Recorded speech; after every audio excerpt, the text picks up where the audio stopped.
Sit comfortably, relax, and don't let the mind stray and attach to external objects. Also, don't over-focus or control the mind to stay at the base. Be mindful in the present moment and observe the body and mind. Then continue with right concentration, stably observing phenomena from the base. At this moment the mind becomes a knower mind, which is able to separate itself from the five aggregates, or six sense organs. There are 6 ways of separating the body from the mind and mental states, according to the preferences, strengths, and habits of each individual. This is the first stage of entering Vipassana meditation, and each meditator will naturally see in one of these ways.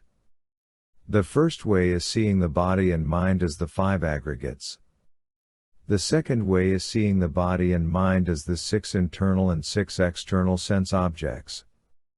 The third is seeing the body and mind as the 18 elements, the 6 sense organs or 6 elements, the 6 external objects, or elements, of contact, and the consciousness at each sense organ is another 6 elements.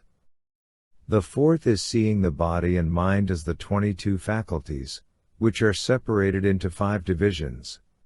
These are 1. The division of the 6 sense organs. 2. The division of physicality, femininity, masculinity and vitality. 3. The division of feeling, physical pleasure, physical pain, mental joy, mental grief, and indifference. 4. The division of spirituality, faith, energy, mindfulness, concentration, and wisdom. 5.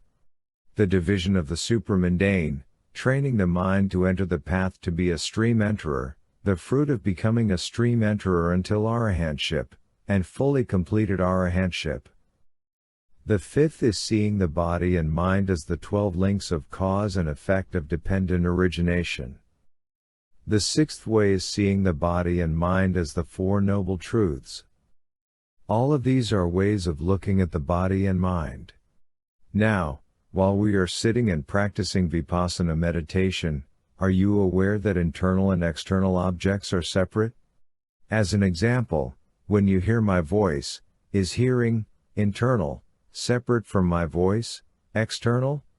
Or when you see some external object, does the mind separate seeing, internal, from the external object? When you sit and pain arises in your legs, are you able to separate the feeling of the pain, external, from the body, internal?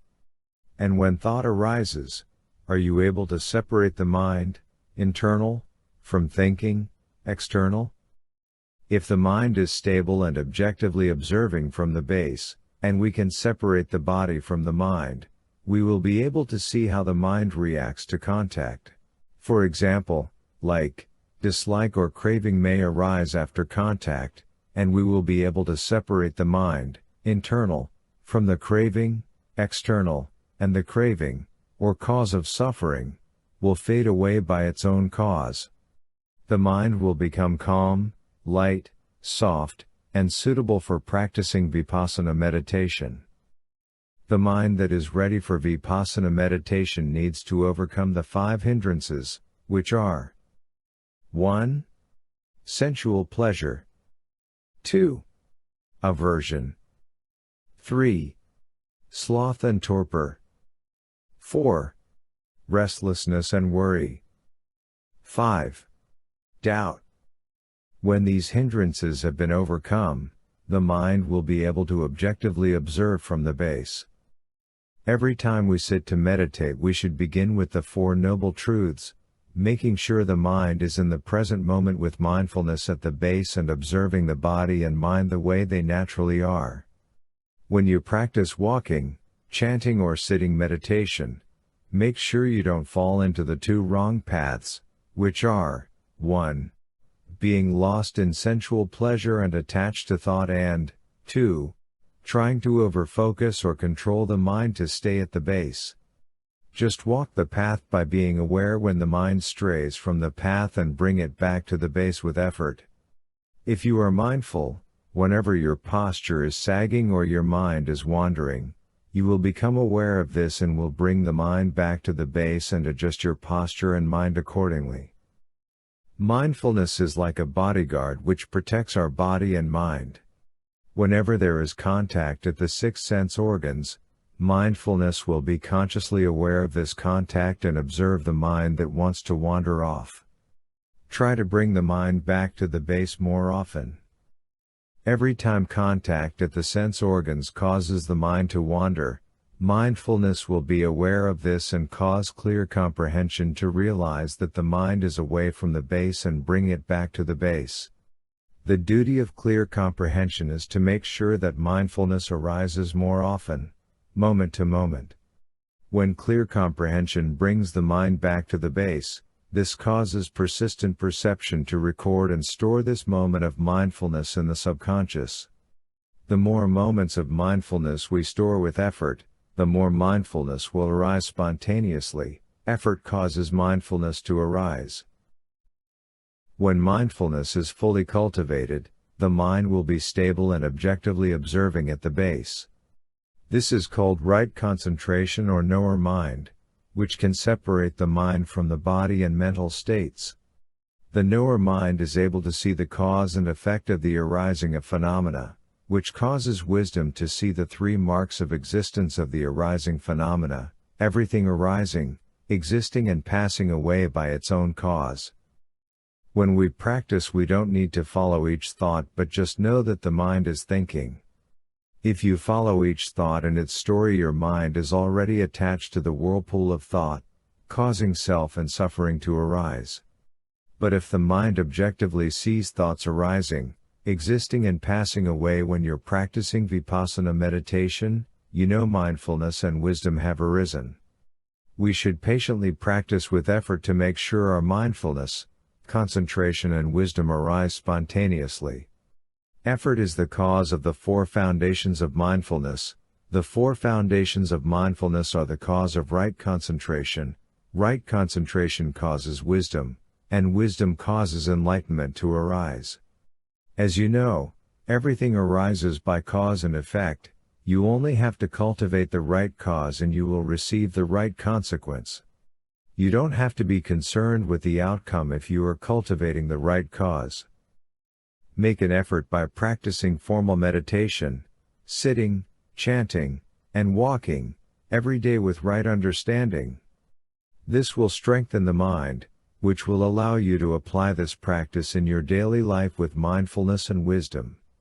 Some people believe that formal meditation isn't necessary in daily life, but this is wrong, because we need to strengthen the mind in order for it to be stable, impartial and a good watcher.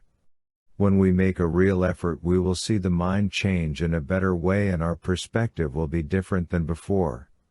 We will be able to observe mental states, thoughts, and so on, with objectivity and mindfulness. Concentration and wisdom will prevent us from becoming attached to craving and clinging. This will lessen self or ego and we will be free from accumulating the consequences of actions inspired by attachment and craving. Our practice is that whenever the six sense organs contact external objects and cause feeling or craving to arise, we maintain mindfulness, objectively observe and remain at the base without being attached to the objects, feeling or craving.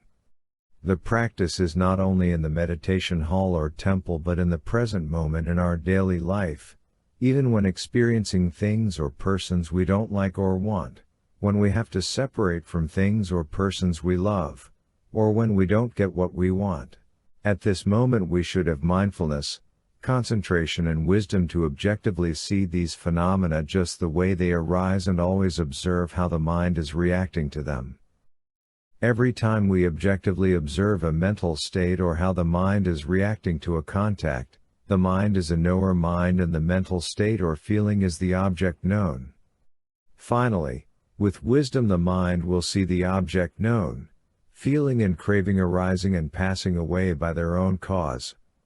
Mindfulness and wisdom will guide the mind through critical situations without being attached to sensation and prevent craving and clinging from controlling the mind and causing us to take action, which will cause suffering. Then we will walk through the problems of life that surround us with happiness, causing us to have faith in Buddha's teaching, Dhamma, and inspiring us to make further effort. Happiness exists in the mind, and not outside. We don't need a lot of money because we can find happiness right here and now in our own mind and body. As we train our mind with wisdom, we will realize that happiness is one of the aggregates, feeling. Since it is internal, we don't need to depend on anything external to have happiness. Just cultivate or practice the cause of happiness, mindfulness, concentration and wisdom, and you will achieve permanent happiness. Keep practicing daily with formal meditation and in every moment of life, whenever you are at work, at school, with friends or with family. The opportunity to practice is the great benefit that we have received by being in the human realm where Buddha's Dhamma is present. Be strong, work hard and put effort into your practicing, into preventing unwholesome states from arising and cultivating wholesome states.